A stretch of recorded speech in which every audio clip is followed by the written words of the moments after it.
Hello， 大家好，我是库索。今天呢，我又来到了我们古町君的东本院四49的这一间酒店，因为今天这个酒店离京都站非常的近嘛，正好呢马上也要过年了，我自己也想去买一些伴手礼回家带给亲朋好友啊。我想不如趁这个机会，大家就跟随我一起，我来教大家怎么在京都站一次性买齐最好的、最限定版的、最独一无二的京都伴手礼。好，那我们现在又回到这个熟悉的 JR 京都站的中央口啊，在这里呢，提前给大家就是科普一下，在京都车站呢买伴手礼其实有4大区域。那现在呢，我们先去第1大区域，也就是交通最便利的，就在 JR 的中央口的地面。好，那第一间呢，就是在 JR 的中央口出口对面的这一个叫做 Omiyage Koji 金小町的京都特产的小路啊。因为这个店呢，它主打一个精选，京都可以称得上是殿堂级的产品，全部都融入了这个里面，而且它的分区特别清晰，你就一目了然的能看到每个店的招牌产品是哪些。那值得一提的是，这个地方是有免税柜台的啊，你根据门口这个指示，你买完这个特产之后，你是可以去退税的。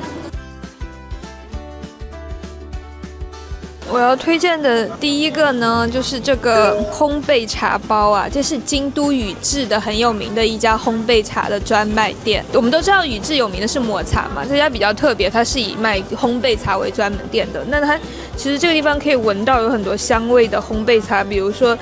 梅子味的、柚子味的之类的。这一个呢就是基础味的，但是它比较不一样的是，你不是要用水泡茶，它是速溶的茶包，你要开水冲泡一下就行了。这个是非常适合就是带回办公室去送给同事啊，比较合适。它的这个是全日本只有一个店铺嘛，我自己因为很喜欢吃抹茶的产品，所以到处考察。但是大多数的抹茶对我来说，第一太淡了，第二太甜了。这一款它的抹茶非常非常隆重，并且没有那么的甜。它就是那个抹茶的毛巾蛋糕卷，我自己经常来买这个。那这一家呢，它其实是比较讲究，跟那种大众的生产线不一样。它的名字叫 No， 就是农业的农，也是知道的 No， 就是让你了解京都的农业。所以它精选的产品是很健康、很生态的。它这个蛋糕还有一个非常好的好处是，它是可以常温保存的，因为好多时候买这种蛋糕你必须冷藏嘛，但它这一家是可以常温保存的，而且它的保存期限大概能有1个月这么的久。好了，一个ください。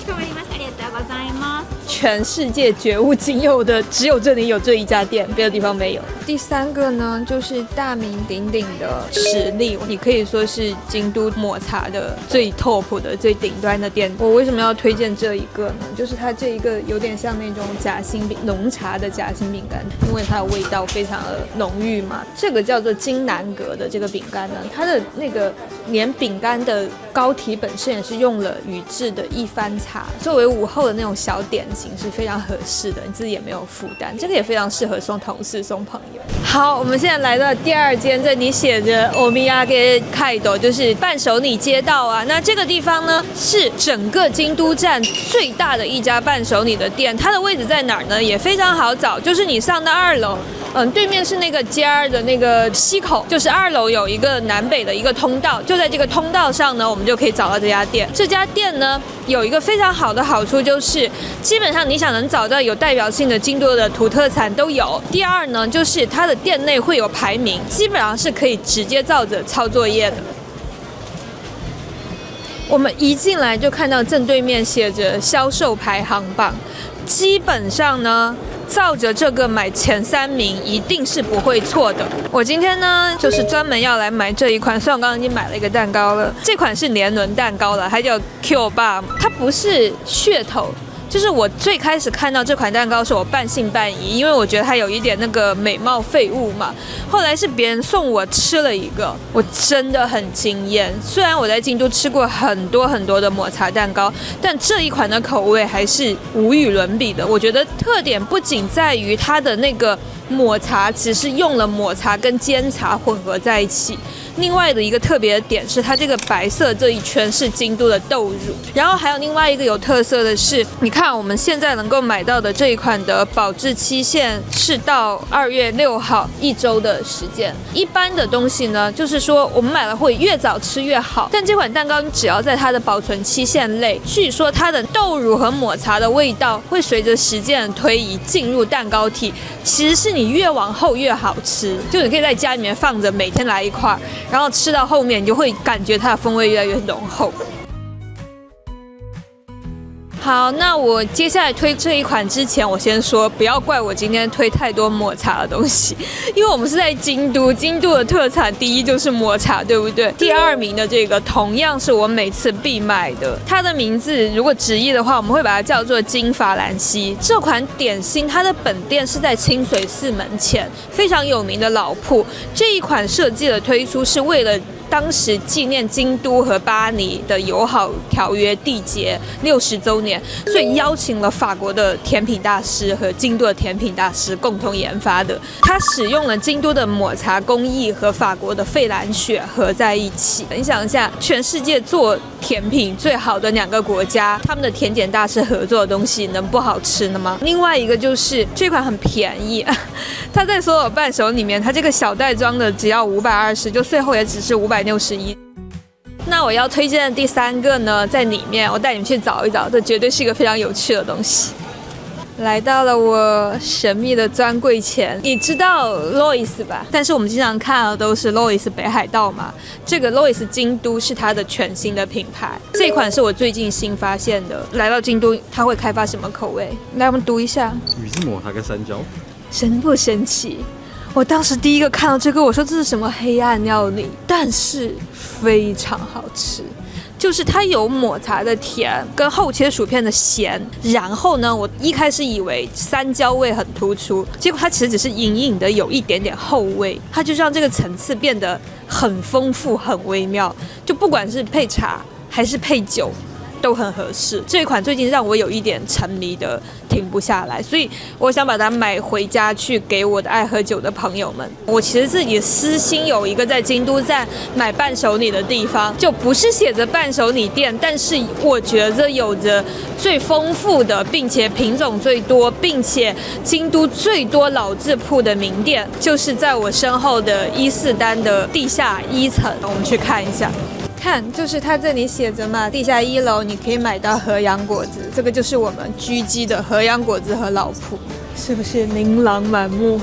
好，这就是我要推荐的第一家店铺金果子丝满月。他们家著名的这个饼呢，叫做阿舍里饼。如果你要送一些伴手礼给京都人，京都人不会喜欢生八巧，你要送这个，他们就觉得你懂行。这个阿舍里饼只有一个问题，就在于它的保存期限非常短，只有4天，所以大家买回去要尽快吃。它基本上就是那种半生的软软的饼皮，包着我们叫做大纳言红豆，我愿意称之为京都人最喜欢的京都的伴手礼。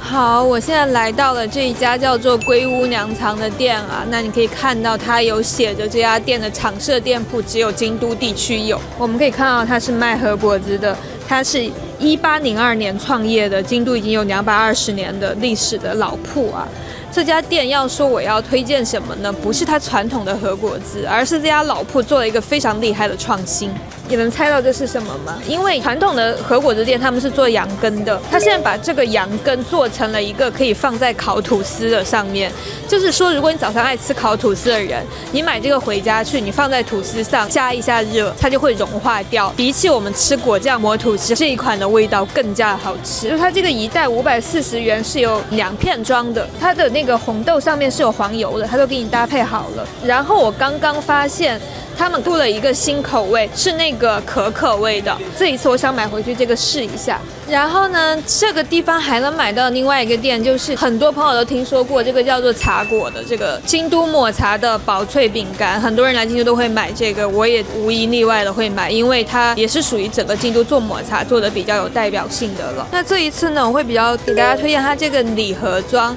就是除了我说的基本款的抹茶的薄脆饼干，它里面也放了一款龙抹茶的点心，就是这4款。那这个是它代表的薄脆，这个是龙抹茶，我自己本人很喜欢这个龙抹茶。来到了我的舒适区，伊势丹的最角落有一个洋酒和日本酒的一个专区，里面能够买到非常多的酒。那在这个地方呢，有2款东西是我必须要推荐的，我刚刚找了很久。这一款完全是京都车站限定。你看，它就是那个京都站到新大阪 JR 的那个路线的路标。然后这一款是黄英的日本酒，黄英也是京都很有名的一个日本酒的品牌，它完全推出了只有在京都站能买到的这一款。另外一个酒呢，想给大家推荐一个啤酒。这款酒是我在我的书中也有写过的，京都最有名的一间地啤酒的酿造所吧。那他们家最有名的这款酒就是叫做一期一会的这款赛松，味道非常的香，也是进化了很多次，到了现在越来越完美的一个味道。这个也是属于我的日常酒，也是属于大家如果喜欢喝精酿的话，那试试这个酒造真的很不错。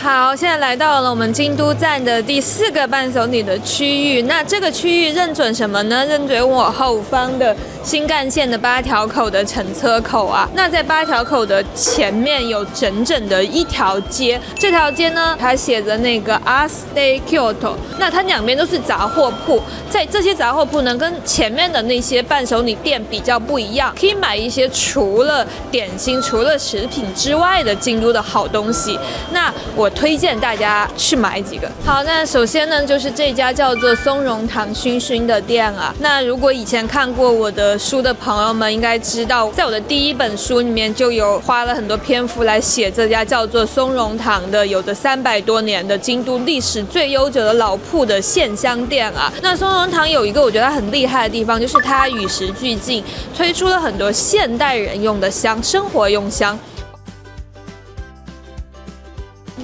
我觉得这个福建道和这个香粒，我上次没有看到诶。这个香粒我想买一个去送给朋友，但是我现在说买送给朋友，很可能就会留着自己用了。你看他们家这个也是我现在比较推荐的一个，就是这种是挂在衣柜里面的香。你看它连这个很贴心的设计好，挂在衣架上。然后这个香包是你看只有这个店限定的，以及它这种小包装的香，全部都是以京都的地名来命名的。然后因为味道很多，然后大家对于味道感受其实因人而异，我就不给大家具体推荐哪一款，你们可以自己来闻一闻。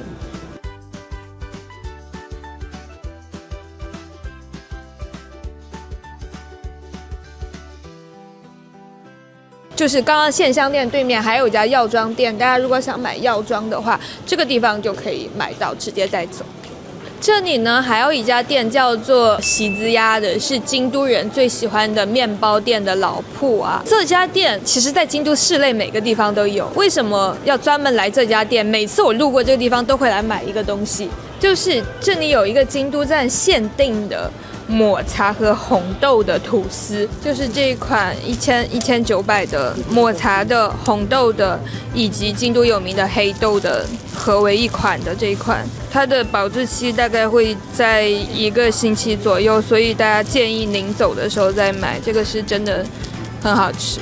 好，在 Arte 的尽头呢，有一个通往京都的8条口的餐饮区的一个入口啊，在入口的这家店。这家店是我每次和朋友们约会都会来的店，那是京都的老铺，我们说猪田咖啡。但是呢，我来这个地方呢，主要是为了买这家店的一个周边。这个就是他们家的招牌咖啡豆，就是认准这一款阿拉比卡珍珠的，是他们家创业几十年以来的代表的生煎咖啡的口味。我比较会买这个送给朋友们。那有的朋友他们自己不冲泡嘛，就会买这个。也有这个挂耳的，这个也是我经常买来送给朋友的，而且它就是里面有5袋， 900日元，也比较划算。今天这期节目的最后呢，我要在这地方给自己买一个伴手礼来